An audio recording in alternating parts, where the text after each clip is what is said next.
Good day, everyone. My name is Deo Lorenzo A. Marquezo, 18 years old, from Barangay Ngatungan, Salago, Southern Leyte, BSMT1 Alpha. There was a time in my life when I truly believed that going to church every Sunday and confessing my sins to a priest were the keys to being forgiven by God. I followed these practices because I thought that was the only way to be saved. I believed that without them, I couldn't be close to God. But over time, something changed. As I read the Bible more carefully and started asking deeper questions, I began to wonder, is forgiveness really locked behind a church door? Or is salvation something we earn by following routines? Or is there something more meaningful? Looking back, I realized that even though I went to church regularly, I didn't always engage with what was happening. I usually came just to attend, not to listen, not to reflect, but simply because I was asked to go. Does that mean I was already forgiven just by showing up? And what about those times I confessed my sins and only to repeat them over and over again? Was I was I truly changed? I found my answer in the pages of scripture and in the quiet moments of reflection. One verse that deeply impacted me was Romans 10, verse 9, which says, "If you declare with your mouth Jesus is Lord and believe in your heart that God raised him from the dead, you will be saved." It doesn't say if you go to church every Sunday or if you confess to a priest, it simply says, believe. That changed everything for me.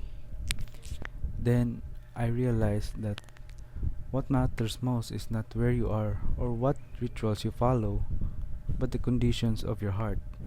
Faith, not routine, is what saves us. Now, philosophically, this makes sense too. If God is fair and loving, how could He limit forgiveness only to those who have access to churches or priests? What about people who live far from any place of worship, or those who can't attend for their personal reasons? A just God wouldn't create barriers to salvation. He would make it available to all through something we all can have, faith. Another powerful verse is Ephesians 2, verse 8 to 9. For it is by grace you have been saved through faith, and this is not from yourselves. It is the gift of God, not by works, so that no one can boast. This means we don't earn salvation. It's a gift that anyone can receive by believing and trusting in God.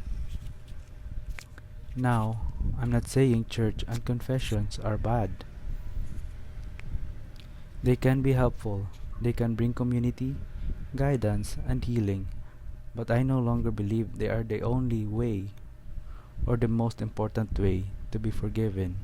Today, I believe that anyone, anywhere, can be saved by simply turning to God in faith. Whether you are in church, at home, or walking alone, if you believe, you are heard, you are loved, and yes, you are forgiven.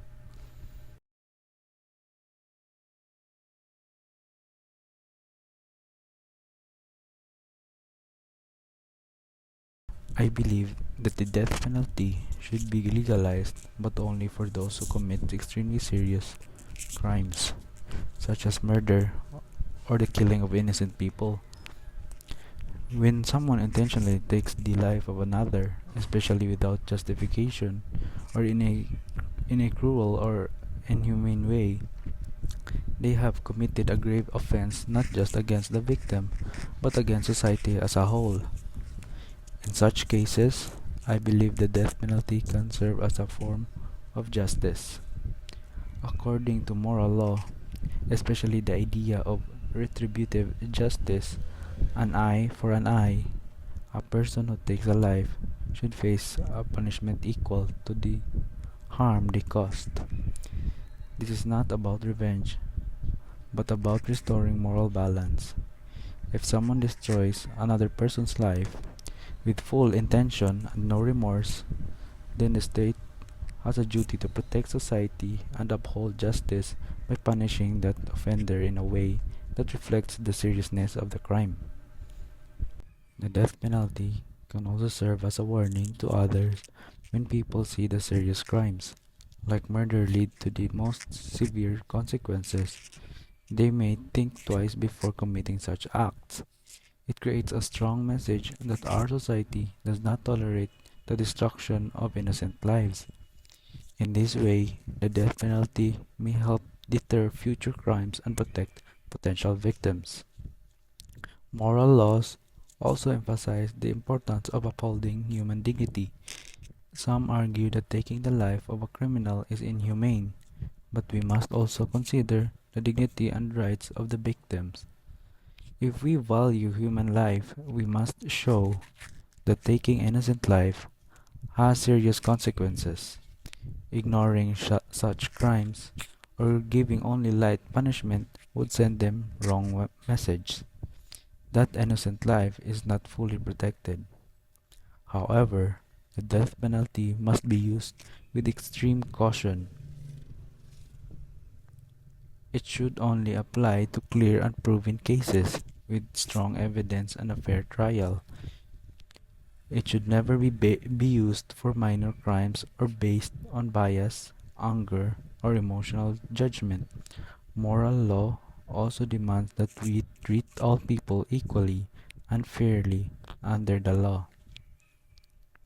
In conclusion, I believe that the death penalty can be justified in rare and extreme cases of murder. It reflects the principle of justice in moral law by giving a punishment that fits the seriousness of the crime. It also serves as a strong warning to others that serious crimes bring serious consequences. While it should never be used carelessly, it can serve as a powerful reminder that life is valuable, and taking it unjustly comes with the highest cost.